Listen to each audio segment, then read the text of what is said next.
Hello, in this video I'm gonna show you how to install fonts on a Mac. To install new fonts, just find the font you want to install. It can be either on Google Fonts, which I personally really like.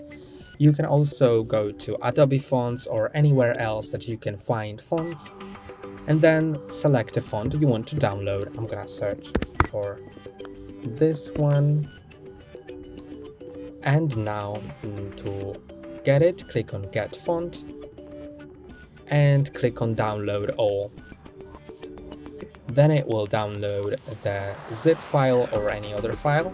If it's a zip file, double click on it to unpack it, then open the folder.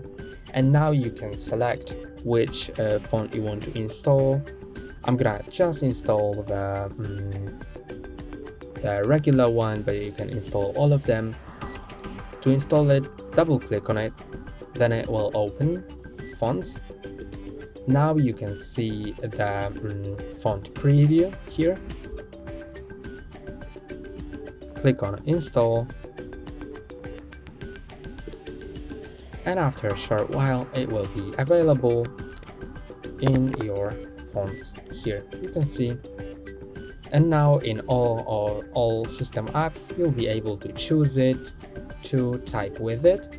For example, in the Pages app, Word, Adobe Photoshop, and more.